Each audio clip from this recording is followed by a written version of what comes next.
Assalamualaikum warahmatullahi wabarakatuh. Halo Sobat BMW, kembali lagi bersama saya. Kita ada di Atap Cerita.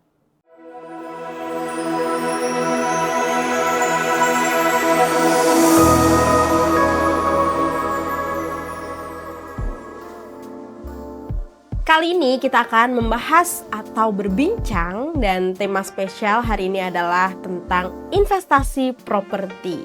Sebelum kita masuk lebih jauh lagi, silakan untuk narasumber kita hari ini menceritakan terkait latar belakang di dunia properti. Baik, bismillahirrahmanirrahim. Assalamualaikum warahmatullahi wabarakatuh. Waalaikumsalam warahmatullahi wabarakatuh. Perkenalkan, nama saya Irwan Dewi Bisono. Di dunia properti, saya bekerja di perumahan BMW Group ya, sebagai Kepala Departemen Kemitraan dan Investasi. Terkait dengan dunia properti, syarat latar belakang saya masuk di dunia properti, bekerja di dunia properti mulai dari tahun 2015 sampai sekarang, berarti hampir 11 tahun berjalan, dengan posisi yang tentu berbeda-beda ketika waktu saya masuk sampai sekarang ya. Pertama saya masih di admin, wajar, anak baru, sampai sekarang di pembiayaan, investasi, kemitraan dan sebagainya. Terkait dengan properti juga saya pernah juga di konstruksinya, juga pernah kerja di konstruksi. Saya secara garis besar saya pernah dimanapun, keuangan pernah, di mana dunia bagian kemitraan investasi sampai sekarang, terus di legal admin juga pernah, dan di mana di perizinan itu keuangan sudah ya. Jadi, semua pernah, bagian semua pernah. Yang belum malah marketing belum pernah kayak. Marketing belum pernah. Ya, jadi beliau ini adalah suhunya suhu ya, Sobat BMW. Nah, kali ini dari latar belakang beliau ini kan sangat banyak ya terkait properti. Namun yang kita bahas hari ini adalah tentang investasi. Nah, kalau menurut Pak Irwandi sendiri, kenapa sih investasi itu, topik tentang investasi itu selalu relevan untuk dibahas atau timeless ya bahasanya? Karena investasi, kalau kita bicara tentang investasi kan bicara terkait dengan masa depan. Ya, kenapa enggak selalu udah habis-habis? Nah, selalu habis-habis sekarang ya itu, kalau habis kan mati. Batasnya kan kita ketika sudah mati. Selama kita masih hidup, maka poin-poin atau tema-tema terkait dengan investasi selalu akan diulang-ulang. Baik itu investasinya yang jangka pendek, jangka panjang, atau mungkin yang kita mempersiapkan investasi untuk anak-anak kita ke depan. Itu pasti tetap kita ulang-ulang tema ini. Sampai sekarang pun saya masih mengulang-ulang itu secara garis besarnya. Ya.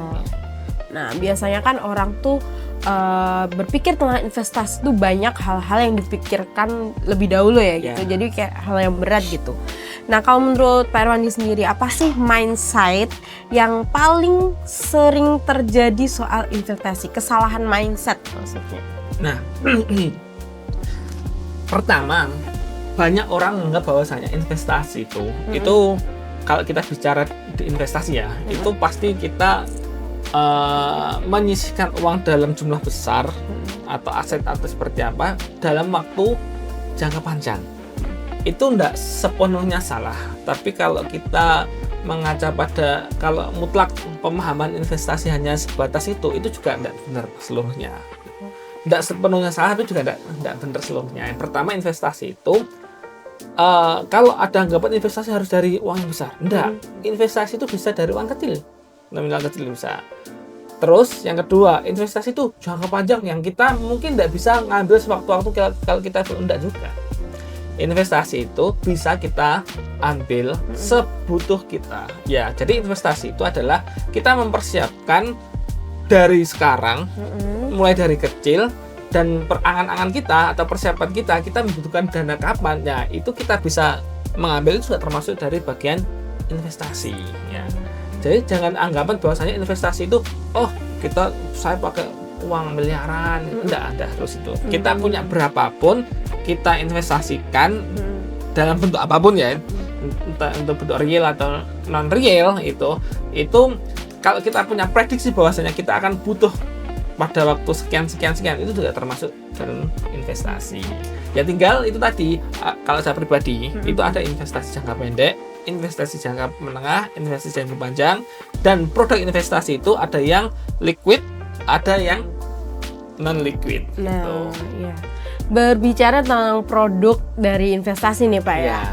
Kalau keunggulan sendiri nih, keunggulan kita investasi properti dibanding invest yang lain kan banyak ya. Ya. Kalau bahasa awam mungkin kita bisa tahu kayak investasi saham atau emas atau dan lain-lain. Tapi kenapa apa yang menjadi keunggulan di investasi properti itu sendiri? Kalau keunggulan di investasi properti itu pertama memang barangnya real ya. Real, dia ada, barangnya terwujud. Kalau saham itu bisa dikatakan setengah-setengah, setengah terwujud, setengah enggak, ya. Karena kita hanya modal saja gitu. Uang pun juga seperti itu. Tapi kalau properti itu jelas ada barangnya, real. Terus yang kedua adalah kalau kita bicara properti itu tidak hanya terkait dengan bangunan, tapi juga tanah. Nah, tanah itu sejak zaman 2000 tahun yang lalu sampai sekarang itu tanah itu tetap tanah itu tetap kan, sedangkan jumlah penduduk dari tahun 2000 tahun yang lalu lah sampai sekarang itu sudah melonjak berapa kali ya. Berarti apa? Kebutuhan akan atas tanah itu akan semakin banyak, dan kalau kita lihat di statistika BPS, Indonesia itu sekitar 19 atau 20 juta lebih orang yang belum punya rumah. Banyak belum punya rumah. Itu berarti apa? Ya memang properti itu masih dibutuhkan. Jadi properti itu bisa kita kategorikan investasi jangka panjang atau jangka pendek juga bisa sih, atau bisa kita kategorikan terkait dengan kebutuhan. Nah, tapi dua-duanya masuk. Properti bisa sebagai investasi, juga bisa sebagai kebutuhan. Nah, tapi kalau saya pribadi selaku perusahaan BMW ya, itu melihatnya itu adalah sebuah pasar. Market ya. Oke, jadi ini kenapa alasan yang menjadi salah satu juga nilai properti itu cenderung naik dari waktu ke waktu. Saya belum pernah mengalami properti itu turun kecuali di satu tempat. Di mana? Itu di mana? Di Porong. Oh, karena Lapindo. Ya, karena Lapindo. Jadi properti itu ketika dalam keadaan normal itu pasti akan naik. Kecuali force majeure. Pertama ada itu tadi bencana di Porong itu otomatis harga tanah di sekitar turun. Kedua, ya yang rawan bencana itu pasti. Kedua adalah terkait dengan keamanan. Kalau ada wilayah yang itu konflik, sering perang dan lain sebagainya, itu ya ada potensi untuk turun nilai properti. Tapi kalau tidak ada force majeure itu, dua ini keamanan dan kenyamanan ini, saya kira naik terus. Saya kira naik terus. Jadi untungnya di Indonesia ini bukan negara yang konflik ya. Ya. Jadi bisa dipastikan kalau nilai properti itu pasti akan naik. Betul banget. Oke. Banyak orang nih Pak ya menunggu waktu yang tepat untuk membeli properti gitu. Kalau menurut Pak Irwandi terkait statement atau mindset ini bagaimana? Kalau bisa mungkin ya sama seperti tadi. Ada benarnya, tapi tidak sepenuhnya benar. Seperti itu. Kita beli pada waktunya, gitu. Itu benar bagi sebagian orang bisa jadi, tapi tidak benar bagi orang yang lain, gitu. Jadi kita harus mengukur pada diri kita. Kalau kita bicara terkait dengan kebutuhan dari properti ya, kalau properti itu kebutuhan, ya mau tidak mau, namanya kebutuhan kan. Kita tidak butuh timing, butuhnya adalah segera ada. Harus dipenuhi. Kalau namanya kebutuhan. Ya. Jadi kalau ada orang yang dia belum punya rumah, belum punya tempat tinggal dan lain sebagainya, maka properti itu adalah sebagai suatu kebutuhan dan itu harus dipenuhi.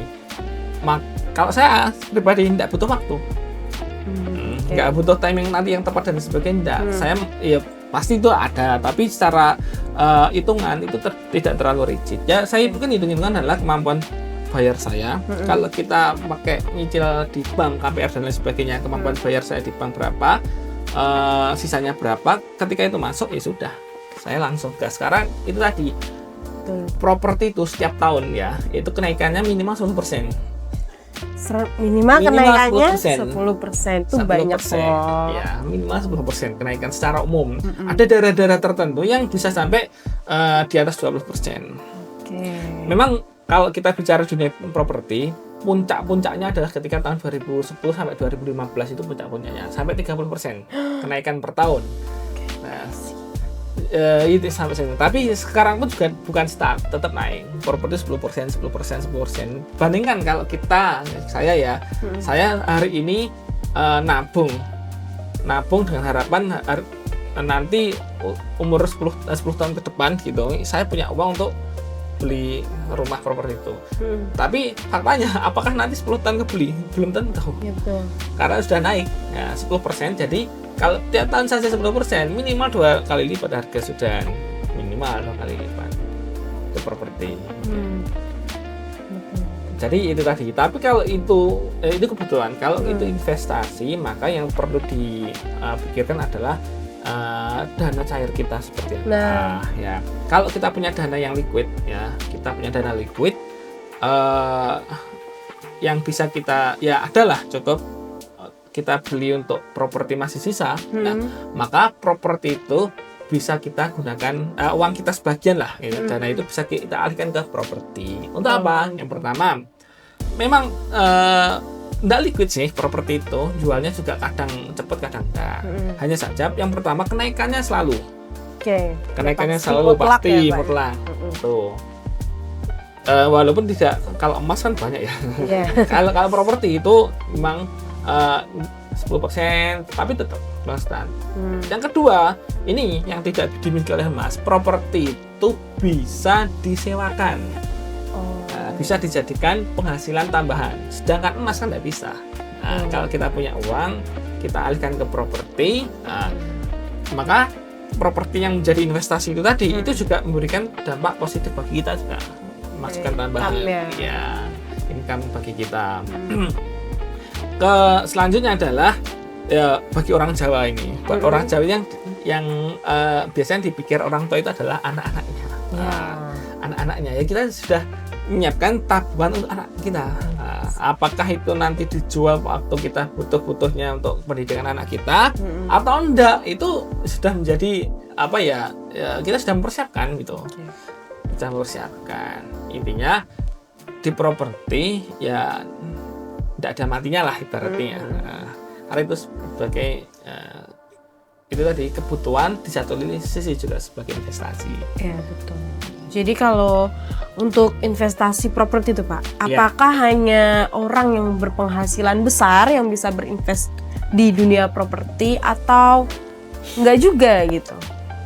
Enggak juga sebenarnya.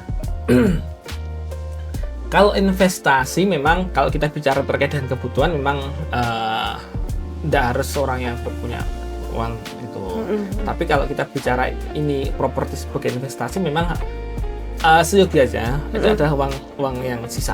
Jadi kita sudah kebutuhan kita sudah terpenuhi, ada sisa uang. Ternyata kalau kita belikan ini mubazir dan lain sebagainya, maka mengalihkan uang dana kita, sisa dana kita, kebutuhan kita untuk properti itu tetap baik. Kalau kita, apakah uang orang kaya? Enggak juga sebenarnya. Enggak juga. Banyak orang yang dia pintar mengelola uang, ya. Jadi kebutuhannya itu berapa? Dihitung dia kebutuhan keluarga dengan dana yang masuk, dan mungkin ada dana sampingan yang ada, itu dihitung masuk, dia beli. Karena harapannya ketika dia nanti beli, disewakan, itu kan punya tambahan. Nah, tambahan itu bisa untuk yang lain, untuk nyicil kah, atau untuk pemasukan kita, penambahan pemasukan kita, itu tetap bisa. Tapi yang perlu dihitung itu tadi. Jadi kalau dan dunia keuangan itu ini kalau suami istri kerja ya, suami istri kerja itu angsuran tidak boleh lebih dari sepertiga. Angsuran tidak boleh sepertiga dari penghasilan. Sepertiga penghasilan kalau suami istri ya. Kalau dia masih jomblo, masih jomblo, itu angsuran juga tidak boleh dari sepertiga dari dia. Tuh. Oh, gitu. Itu adalah rumus Ya? ilmu. Sepertiga. Oke, berarti kalau kamu mau berinvestasi di dunia properti itu bisa aja kalau misalkan ada uang yang turah ya Pak ibaratnya. Iya, sebenarnya kalau kita bicara rumah sih, rumah subsidi sekarang, rumah kan ada rumah program pemerintah rumah subsidi, itu tidak besar. Berapa sih? 1 juta, 1,5 juta maksimal. Coba kalau kita kos, kos keluarga itu tergantung orang tipenya ya, tipe kos-kosan. Ada yang tipe kos-kosannya itu per bulan 2 juta lebih ada. Ada yang 1 juta, ada yang 700. Nah, 700.000 itu kalau kita kos itu kan kita enggak dapat apa-apa. Mengeluarkan pengeluaran tetap 700 tapi kita enggak dapat aset. Betul. Kita naikkan sedikit untuk kita agak ngoyo lah ibaratnya, tapi kita dapat aset setelah itu. KPR KPR ya. Betul banget. Nah, dari tadi kita kan sudah membicarakan terkait keunggulan-keunggulan nih investasi properti. Sekarang apa sih Pak resiko atau kesalahan umum gitu di dunia investasi properti? Yang pertama, kalau kita masalah properti ya, itu baik yang masuknya perumahan atau non perumahan. Kalau perumahan kita bicaranya masalah pertama, kita cek rekam jejak developernya. Banyak properti atau orang-orang yang ingin investasi atau ingin beli rumah lah, dia kebutuhan, tapi tidak melihat rekam jejak developer. Ternyata izin-izin atau legalitasnya itu belum selesai, dan itu akan menjadikan masalah di kemudian hari. Apakah ada? Banyak sekali, banyak. Coba cek teman-teman yang sedang scrolling, cek akunnya Pak Armuji wakil wali kota Surabaya. Beliau punya kelas rumah inspirasi, punya rumah aspirasi, dan di sana banyak orang-orang yang mengadukan, dan sebagian besar adalah terkait dengan tadi sengketa tanah, sengketa perumahan ilegal dan sebagainya. Itu pertama, developernya harus rekam jejaknya harus tahu. Terus yang kedua, kemampuan bayar kita. Kemampuan bayar kita mampu enggak? Kalau kita enggak mampu dan kita tidak meneruskan, itu juga akan menjadi bumerang bagi kita. Nama kita akan di-blacklist oleh perbankan, untuk ambil pembiayaan di bank lagi juga akan sulit, susah. Nah, itu. Jadi kemampuan kita bayar itu. Sebenarnya kalau kita bicara besar, ya bisa jadi besar properti. Tapi bisa jadi enggak juga. Kalau kita lihat dari program-program pemerintah sekarang murah kok. Ada FLPP, ada KPPD. Betul. Iya, murah banget. Betul. Untuk angsuran. Jadi pemerintah itu programnya itu untuk membantu masyarakat bisa memiliki rumah, itu sangat banyak programnya ya. Itu. Jadi itu adalah resiko yang harus kita pikirkan kalau kita mau investasi. Dunia properti ya. Oke, ya ternyata udah cukup panjang ya kita berbincang tentang properti ini. Oke, sebelum kita tutup, saya mau dengar dari Pak Irwandi satu pesan penting untuk Sobat BMW yang mendengarkan atau melihat video ini yang masih ragu mau berinvestasi di dunia properti. Silakan Pak Irwandi. Ya, pertama, kalau kita investasi properti itu memang jangka panjang ya. Jangka panjang. Harapan dari investasi properti itu jangka panjang, tidak jangka pendek. Itu pertama. Terus kedua, kalau kita bicara masalah kebutuhan properti itu saya yakin, datanya belum ada, tapi saya yakin di atas 50%, bisa jadi mendekati 70% bahwasanya orang itu membeli rumah adalah mereka pengeluaran terbesar dalam hidup mereka itu adalah pembelian rumah.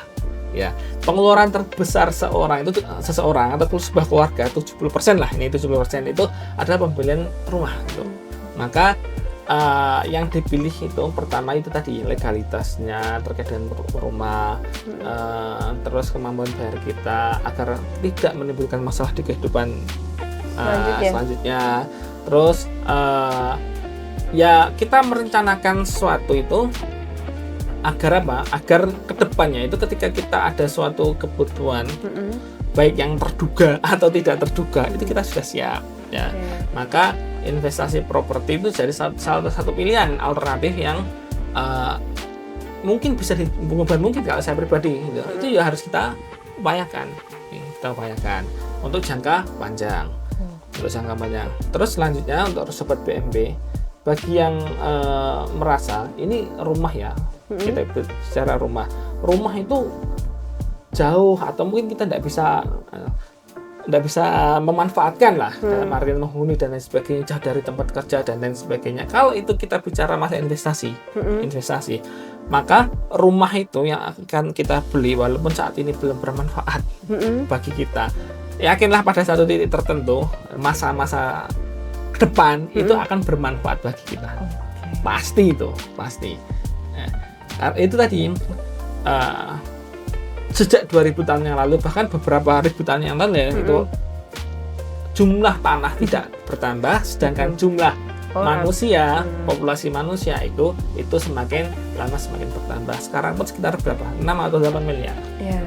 Untuk Indonesia sekitar 280 juta. Itu. Oke. Ada satu sebelum kita mengakhiri nih Pak ya, ada satu pertanyaan nih buat pemula nih. Langkah apa sih yang kita harus siapkan atau kita lakukan ketika kita ingin masuk untuk berinvestasi di dunia properti sebagai orang awam gitu ibaratnya? Yang pertama, kita dunia awam ya. Pertama memang ya kemampuan kita. Kita sebelum melihat keluar, kemampuan kita. Kita cek kemampuan kita itu dengan penghasilan kita, dengan kebutuhan kita itu masih sisa berapa, dan sebagainya itu kalau ternyata kita hitung-hitungan masuk, oke, kita bisa siap untuk langsung lihat-lihat. Nah, yang kedua, langkah kedua, ketika sudah oke, saya dengan penghasilan sekian, dengan kebutuhan sekian masih ada sisa, siap untuk investasi di dunia properti, maka kita bisa lanjut melihat calon properti yang akan kita investkan dana kita. Apakah itu perumahan atau enggak? Kalau perumahan legalitasnya, kalau enggak dicek terkait dengan sertifikatnya. Nah, sertifikatnya aman enggak? Dengan penduduk sekitar itu aman enggak? Gitu. Sertifikat cek, karena sertifikat ganda itu ada. Oh gitu. Ada sertifikat ganda itu ada. Ada beberapa kasus. Jadi yang punya lebih dari satu orang. Maka sertifikat itu bisa dicekkan di kantor BPN, minta tolong notaris aman enggak, cek namanya itu. Kalau aman, enggak ada permasalahan, maka itu kita bisa bisa kita eksekusi. Nah, selanjutnya properti ini jangan sampai dianggurkan kalau bisa. Dianggurkan jangan. Properti harus kita manfaatkan. Kalau itu berupa tanah saja, bisa kita manfaatkan untuk nanam padi atau nanam apapun yang bisa ditanam. Tanam uang kalau uang bisa, itu pun tidak masalah. Gitu. Tapi kalau properti itu sudah ada uang, maka kita sewakan. Atau dibuat kantor, dibuat kantor, itu akan menjadi tambahan penghasilan bagi kita. Dan sekarang sewa itu kontrak rumah itu banyak. Nah, banyak orang yang dia belum punya rumah dan lebih memilih kontrak, itu akan lebih kontrak di perumahan. Iya betul. Bukan di rumah desa, tapi kontrak di perumahan. Itu. Karena lebih privacy. Alasannya seperti itu. Privacy. Itu ketika itu. Oke, terima kasih Pak Irwandi. Aku mau minta satu lagi closing statement nih terkait investasi properti. Apa ya? Ya tadi sebenarnya properti itu kebutuhan, di satu sisi juga bisa menjadi investasi. Dan kalau saya kan agama Muslim gitu. Agama Muslim itu ini Rasulullah pernah mengatakan bahasanya kalau kamu jual tanah, ya kalau bisa ya diwujudkan dalam tanah gitu. Karena tidak ada akan ada keberkahan lah. Jual tanah ya diwujudkan tanah itu. Jadi kalau saya pribadi, selama saya belum punya rumah dan saya sudah keluarga, maka saya yang paling utama adalah kebutuhan rumah. Itu kebutuhan rumah bagi saya dan keluarga. Terus yang kedua, kalaupun saya sudah punya rumah, maka harapan saya pribadi bagaimana caranya saya punya tabungan rumah, entah itu tanah atau sudah ada rumahnya, untuk apa? Untuk anak saya. Saya bukan khawatir, rezeki orang-orang itu kan Allah sendiri, sudah, ya? Sudah tentukan ya, sudah sendiri. Tapi kita merencanakan agar apa? Agar kita juga, anak-anak kita ke depan itu juga tidak kedandapan. Karena ketika anak kita nanti sudah mulai berkeluarga, membutuhkan rumah, itu katakanlah 20 tahun lagi itu berapa sedang kenaikan properti, bisa jadi 3 kali lipat, 4 kali lipat dengan harga yang sekarang. Maka timing itu penting. Cuma kalau kita terlalu hitung-hitungannya timing ya, tidak berani melangkah dan lain sebagainya, itu kadang itu lepas timingnya. Ya, harga properti sudah naik, tapi kemampuan bayar kita tetap itu akan membebani kita di masa depan. Karena yang naik itu bukan hanya properti. Kalau kenaikan pendapatan kita itu berbanding lurus dengan inflasi, kenaikan harga bahan pokok dan kenaikan harga properti, itu tidak masalah sih. Tapi faktanya kan ini sebagian besar ya, sebagian besar. Kalau saya pernah membaca, kenaikan pendapatan itu sebagian besar orang tidak berbanding lurus dengan kenaikan itu tadi, dengan inflasi, dengan kenaikan bahan sembako dan lain sebagainya, properti itu. Ya, jadi mirip gimana ya? Kita seolah-olah pendapatan naik, tapi diimbangi dengan kenaikan yang lebih tinggi daripada yang lainnya, terutama properti. Terutama properti itu. Jadi timing penting, manajemen keuangan juga penting, tapi yang paling penting itu kalau kita sudah butuh, ya kita harus segera eksekusi. Nah, itu tadi adalah closing statement dari Pak Erwandi ya, sebagai seorang yang pakar atau orang yang berpengalaman banyak di dunia properti, khususnya di investasi. Saya terima kasih banyak Pak Erwandi untuk waktunya hari ini.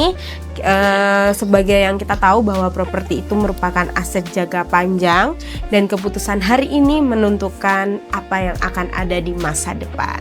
Kita akan bertemu lagi di Atap Cerita selanjutnya. Terima kasih. Wassalamualaikum warahmatullahi wabarakatuh.